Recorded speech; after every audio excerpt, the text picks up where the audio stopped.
so what's your view of what we need to do with regulations when you come back into office? Well, as you know, I cut taxes and regulations more than any other president. We had the biggest tax cut, and bigger even than the Reagan tax cuts. And I also cut regulations far more than any other president.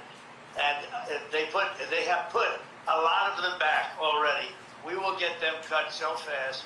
And you know, it's very interesting when I went to business leaders and said, which was more important, these big tax cuts or these big regulation cuts? Almost every one of them said regulation cuts. And it made a big difference to their businesses, small businesses and big businesses. Great question. Awesome. Anybody else got a question for the president? I mean, he's on I want to tell them that black folks will vote for him if they get gas under $1. All right, so Mr. President, the statement, I'm not going to call it a question, the statement is, black folks are voting for you if you get gas under $1. No, well, I'll tell you, I got it pretty close. We had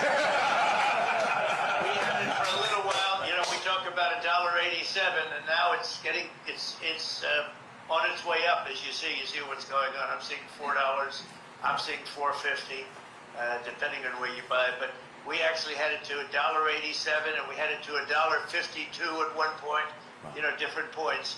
But we had the gasoline as low as it's been in a long time. So I don't know if I can guarantee $1, but we're going to get it as low as we can. And that's a big spur for the economy. The lower you get it, that's a big, big spur for the economy. Hey, Mr. President, it's Wesley Hunt here. How you doing, sir? Hi, Wesley. I got a question for you. You've been talking a lot about no tax on tips. If you could kind of talk about that and what impact that would have, not just on the black community, but on everyone. I think it's a winner for all of us, and it's your idea. So if you could kind of talk about that, that'd be great, sir. So about a month ago, I was at my building in Las Vegas having dinner with some big people, business people that were, you know, planning some big developments and things. And the waitress came over and said, how you doing? She said, oh, the government is after me all the time for my tax on tips. I said, really, they do that? He said, yeah, Biden just made the regulations much tougher. And it's very tough nowadays, tax on tips.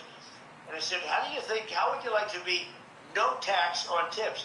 Because first of all, it's very hard, you know, it's a very hard thing to control from the government standpoint. But the people are very unhappy about what's happening, especially the new regulations. And anyway, I just came up with the concept of no tax on tips. Let the people earn what they earn. And I'll tell you, it has been so popular, beyond anything. I've never seen anything like it. So we have no tax on tips. Vote for Trump, no tax on tips. Hey, Mr. President, we have Ben Carson's here with us. Hey, Mr. President, how you doing? Hi, Ben. I'm good, Ben. You know, what you said about the regulations is so important. At HUD, we were able to get rid of over 2,000 regulations. Right. And it made it so much easier to get things done in general. But I just want to encourage you to continue to speak out, because the attacks on you have been absolutely ridiculous. And we're praying that God will give you the strength to bear it, because you're standing in there for all of us. Well, the attacks have been unbelievable, what they say, and, you know, they'll take a speech where I'll be out rallying, a perfect speech for an hour and a half, 2 hours. We have big crowds. We had over 100,000 people, 107 to be exact, in Wildwood, New Jersey. We had 25,000 in the South Bronx. We have 88,000 in South Carolina. We have tremendous crowds, and you'll make a perfect speech. And this lowlife Biden will take the speech, his people, him and his people, and they'll cut sentences out, cut words out, cut sentences out. Oh, Trump, look, he didn't make a good speech. He didn't make a good speech. And I do them largely without teleprompter. You know, I don't need a teleprompter. He can't read a teleprompter. But these people are nasty. They're really horrible people. They really are. It's a shame. It's a shame. I've campaigned a lot over years, not even, you know, for myself, but in particular, I've campaigned against some pretty bad people for others. But there's never been anything like this. They make up things. You know, suckers and losers, which was never said. They know it. They make it up. They literally make it up. You saw it with the 51 intelligence agents, where they said that they got this done. where they said that the Hunter laptop from hell was all Russia disinformation. And, you know, it's just a total made-up thing. These people, so you're right about that, Ben, when you say it. It really is a shame of shame.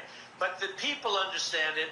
We're leading in every poll, and we're leading every swing state. And one just came out, I guess, Nate Silver, the New York Times, that we have close to a 66% chance of winning, which is a pretty good chance, I guess, when you think about it.